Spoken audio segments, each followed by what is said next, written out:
Doctor Babasaheb आंबेडकरांचा छत्रपती शिवाजी महाराज की महाराज की महात्मा ज्योतिबा फुलेंचा भारतीय संविधानाचा सर्वप्रथम मी प्रज्ञासूर्य विश्वरत्न परमपूज्य भारतरत्न डॉक्टर बाबासाहेब आंबेडकर यांच्या जयंतीच्या निमित्ताने सर्व भारतीयांना मनपूर्वक शुभेच्छा देतो। आज या ठिकाणी संत रोहिदास महाराज मंदिर या संस्थेच्या वतीने परमपूज्य डॉक्टर बाबासाहेब आंबेडकरांची जयंती या ठिकाणी साजरी होत आहे। डॉक्टर बाबासाहेब आंबेडकरांच्या या जयंतीच्या निमित्ताने या ठिकाणी आयोजित केलेल्या या कार्यक्रमामध्ये मी सगळ्यांचं मनपूर्वक स्वागत करतो। माझे सहकारी सावर्डेकर बंधू हे प्रत्येक वर्षी या जयंतीचा कार्यक्रम करत असतात। जसा संत रोहिदास महाराजांचा जयंती उत्सव या थाटापाटामध्ये साजरा करतात, त्याचप्रमाणे छत्रपती शिवाजी महाराज असतील किंवा डॉक्टर बाबासाहेब आंबेडकर असतील यांचाही जयंती उत्सव त्याच आनंदामध्ये साजरा करत असतात। मी त्यांना मनापासून धन्यवाद देतो। डॉक्टर बाबासाहेब आंबेडकरांची आजची जयंती केवळ देशात नाही, महाराष्ट्रात नाही, तर जगाच्या कानाकोपऱ्यामध्ये अशा एका महापुरुषाची जयंती साजरी होते की ज्या महापुरुषाने सर्वसामान्य माणसाला समता, स्वातंत्र्य, बंधुता आणि न्याय याची खऱ्या अर्थानं ओळख करून दिली आणि त्यामुळे हा सर्वसामान्य माणूस स्वतःचा विकास करू शकला। डॉक्टर बाबासाहेब आंबेडकरांचे या राष्ट्रनिर्मितीमध्ये खूप मोठं योगदान आहे आणि हे योगदान या देशाच्या निर्मितीसाठी, भविष्य काळासाठी फार मार्गदर्शक ठरणार आहे।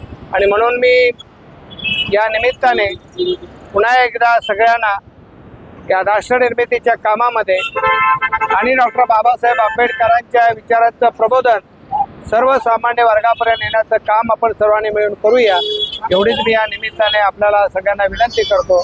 धन्यवाद। साहेब, बाबासाहेबांनी एक मंत्र दिला होता की सेना संघटित व्हा आणि संघर्ष करा। आज किती गरजेचं आहे समाजाला? ज्या परिस्थितीमध्ये डॉक्टर बाबासाहेब आंबेडकरांनी आपलं शिक्षण घेतलं त्यावेळेच्या जाती व्यवस्थेने परमपूज्य डॉक्टर बाबासाहेब आंबेडकरांना शिक्षण नाकारलं होतं।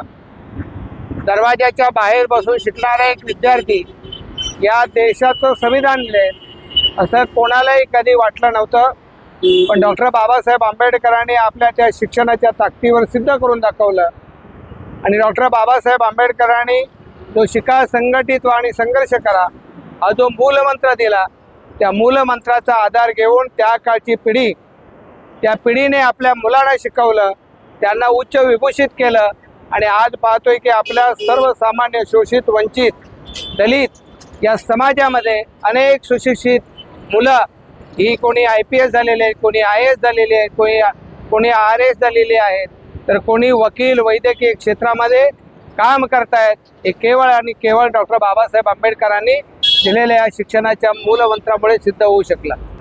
डॉक्टर बाबासाहेब आंबेडकरांच्या जयंतीच्या निमित्ताने सर्व आमचे समाज बंधू, रोहिदास समाज असेल किंवा आपला जयभीम समाज असेल किंवा इतर समाज, सर्व समाजाला पहिल्या जयंतीच्या खूप खूप शुभेच्छा। आणि आज हे नंदुबाई म्हणजे जयंती आज आपण साजरी करतोय, हे आज आमचे मुंबईचे अध्यक्ष शरदजी कांबळे साहेब हे आम्हाला वारंवार मार्गदर्शन, जयंतीच्या टायमाला खूप मार्गदर्शन करतात। आणि त्यांनी एक बोलले, अचानक कमी टायमामध्ये त्यांनी सांगितले की सावर्डेकर आपल्या नंदुबाईमध्ये जयंती साजरी झाली पाहिजे, त्यासाठी आम्ही कमी वेळामध्ये विधानसभा, भारतीय जनता पार्टी ह्याच्या वतीने आम्ही आणि संत रोहिदास महाराज सामाजिक संस्था या वतीने आम्ही आज साजरी करत आहे। तरी या इथं उपस्थित वेळातले वेळ काढून आमचे मुंबई अध्यक्ष शरदजी कांबळे आणि आमचे शाहीर साठे, तसेच आमचे इतर समाजाचे बंधू किंवा आमची मावशी देवलेकर साहेब किंवा पाटील साहेब, सालवे साहेब हे सर्व उपस्थित राहिल्याबद्दल यांचेही मनापासून आभार। खरोखर या लल्लूबाई कंपाऊंडमध्ये आल्याच्या नंतर आज खरी या देशामध्ये दिवाळी साजरी झाल्यासारखी आजची परिस्थिती दिसते आणि खरोखर आजचीच ही आम्हा बहुजनांची खरी दिवाळी आहे. बाबासाहेबांच्या संविधानामुळे या भारत देशातील शोषित वंचित पददलित हा स्वातंत्र्य झाला आणि आज स्वाभिमानानं बंधू न्याय आणि समता या सर्व बाबीवर आज विचार करत आहे, काम करत आहे.